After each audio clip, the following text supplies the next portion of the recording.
Hello everyone, I welcome you back on this channel and I hope that you guys are doing amazing and then that you've been feeling healthy and happy. And today the book that we're going to talk about is called, it's called 11 Minutes by Paulo Coelho. And Paulo Coelho, it's not the first book that I read of him. I've read The Alchemist, but uh, I couldn't quite understand The Alchemist at that point of time because I think that I wasn't mature enough to grasp what he wanted to express, and I found The Alchemist very abstract, that I couldn't get a concrete idea of what the book was about. It was really abstract, and yeah, I would say that I was naive enough to not understand it. I'm gonna give it another try, but for the time being I tried 11 minutes, and it's an interesting, amazing read. And let me tell you about this book in brief, right? So this book challenges the societal conceptions of what's profane and what's sacred, what's pure and what's impure, and it questions the very beliefs of our society about different things, and how we put them in different light. And this book talks about love. This book talks about prostitution. This book talks about bodily pleasure, and most of all, it talks about understanding of self and going through life and learning different things from. So the story of the book, 11 minutes, it revolves around its protagonist, and she's called as Maria. And as she goes through life, how her conception about different things, how her understanding of different things change, right?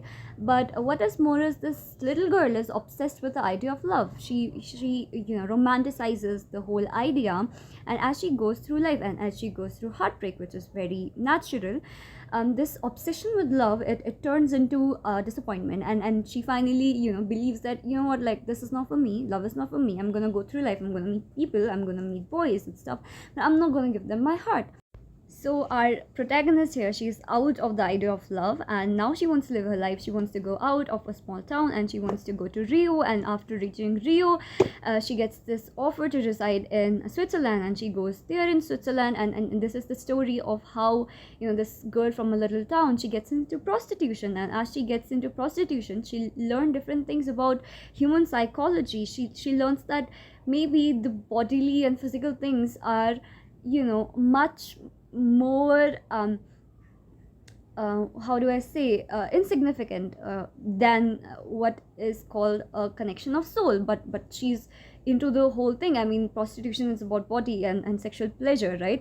So how does that idea, how does that realization, and how does that discovery of self comes to her, and how in the process she falls in love with this another guy, and how she finally lets her heart to love someone, and how she finally feels like, what, like, I can be vulnerable with people. I want to give my heart to someone. And I mean, it talks about love, it talks about self-realization, it talks about different human emotions. It is an amazing book. I think it can be pretty abstract at points, and also since it talks about sexual pleasures and all of that, I mean, some of you might find it pretty uncomfortable, but I found this book really amazing, and it's 444. Sorry, believer of the universe, getting into spiritual stuff. So yeah, let's take it as a good sign and move ahead with the paraphrases from this book, quotes from this book that I liked, and let's go. So the first quote that we're gonna read, I must tell you, it comes before the story itself. So it's sort of to let the readers know of the essence of what's gonna come ahead, and it is genuinely really powerful. The first time that I read it, I was like all blown away. I was like, whoa, that's so cool. So it goes like, for I am the first and the last. I am the venerated and the despised. I am the prostitute and the saint. I am the wife and the virgin. I am the mother and the daughter. I am the arms of my mother. I am barren and my children are many. I am the married woman and the spinster. I am the woman who gives birth and she who never procreated. I am the consolation for pain of birth. I am the wife and the husband. And it was my man who created me. I am the mother of my father. I am the sister of my husband, and he is my rejected son. Always respect me, for I am the shameful and the magnificent one. So this quote right here, I am reading it to you guys to make you understand of what Maria thought about love, and she writes, it's from her diary.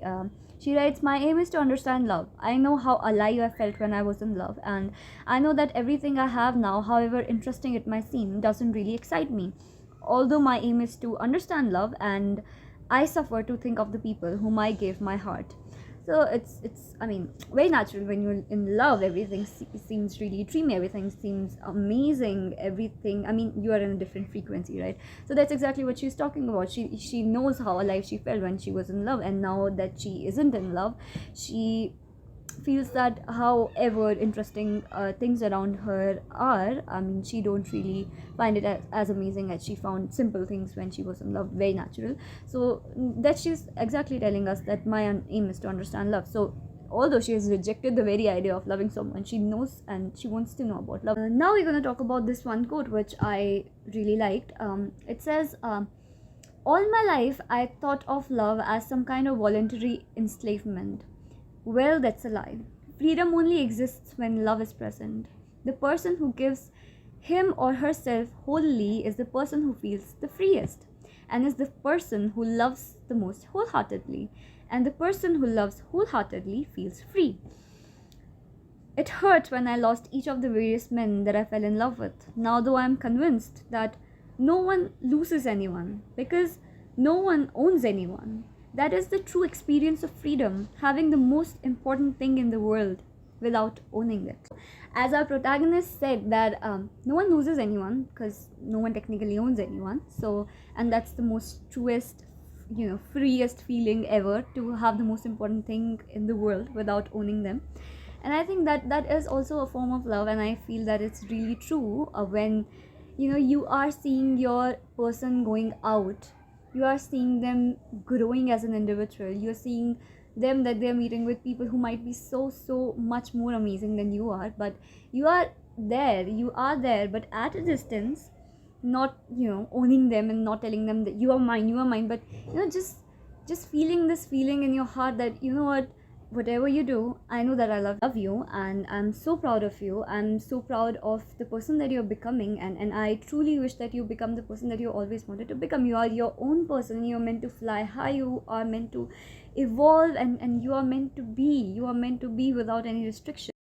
And when you don't even feel a need to express it to them, you don't feel a need to let them know, but you just know in your heart, because you have the best intentions for them, and you don't necessarily want them to know that, oh, you know what, like, I love you so much and I hold this and that. I mean, that is another part of it, but yeah, to observe from a distance, to know that whatever they'll do, it'll be for the best, and they'll grow into this amazing human being that they always wanted to be, and that as well, and that you believe in them, and that you are so proud of them. This excerpt that I'm gonna read is when she finally falls in love with this guy, and he is this artist. She doesn't realize it here, but yeah, she feels something really not familiar. So she writes, "Someone was looking at her, not as an object, not even as a woman, but as something she could not even comprehend. The closest she could come to putting it into the words was, he is seeing my soul, my fears, my fragility, my inability to deal with the world which I pretend to master, but about which I know nothing." This is another quote which says, "I've learned that waiting is the most difficult bit, and I want to get used to the feeling, knowing that you're with me even when you're not by my side." In all the languages in the world, there is the same proverb: what the eyes don't see, the heart doesn't grieve over. Well, I say that there isn't an ounce of truth in it. The further off they are, the closer to the heart are all those feelings that we try to repress and forget. If we are in exile, we want to store away every tiny memory in our roots. If we are far away from the person we love, everyone we pass in the street reminds us of them. And which is very true. But what I also believe is very true about this quote is that, when we fear a feeling, we try to suppress it, or whenever it just comes to our mind, we just try to forget about it and think about something else. But that feeling doesn't really pass through you until you let it pass through you. The only way through these difficult feelings is to go through them, to realize them, to think about them. And once it goes through you, you get away with it. And I'm not saying that once you process it, it won't come back. It's a very human nature that it will come back, but you'll get away with it. And once you get away with it, it'll be easier for you to deal with it. And once you know how to deal with it, it will get easier. And that's exactly how one must process their feelings, by feeling them. And that's exactly how they go. We think that, we're gonna keep them in this box, suppress, nothing about them, because they make us feel bad. But we are meant to feel bad. We are meant to feel whatever they make us feel. We are meant to feel anxious about them, and we are meant to feel it through to very, very, it must go through every cell in our body. And when it goes through it, and when you are once done with it, it's gone, and you feel fine. Whenever it comes to your mind, it doesn't bother you anymore, because you've let it finally go through every ounce of your being. And that's exactly what emotions are about. We are meant to feel them, no matter how bad or good you. And then there is this last quote, which says, she looked around her. People were walking along, heads down, hurrying off to work, to school, to the employment agency, telling themselves, I can wait a little longer. I have a dream, but there's no need to realize it today.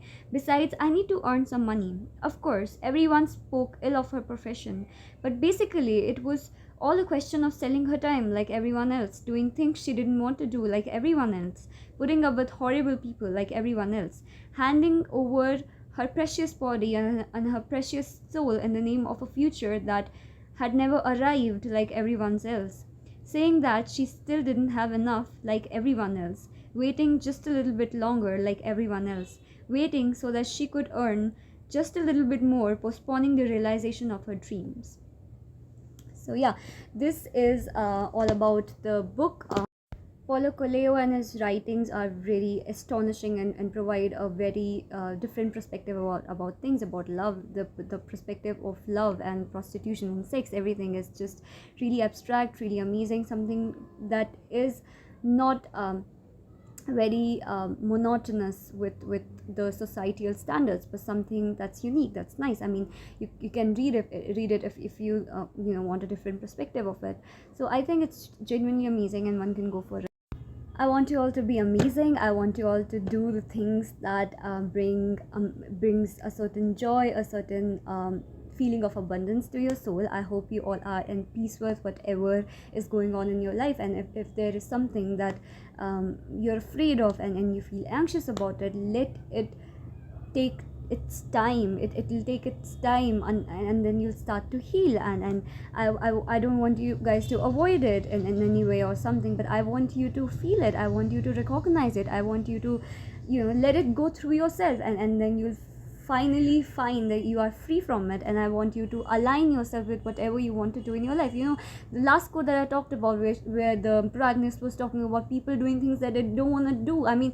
Stop doing things that will make you feel guilty afterwards, like scrolling or with the whole reels thing, and then you realize that, like I wasted a lot of time. Stop doing that, and start doing something that'll be hard. I know that facing your emotions, doing stuff that is actually building something, it's going to be hard, because you are getting out of your comfort zone, but it'll something that'll bring you eternal happiness after a certain point of time, after you finally get out of it. It's like how do I say, butterfly in a cocoon. It is still in its developing stage, but once it comes out, it's a beautiful butterfly. And that's exactly what we are.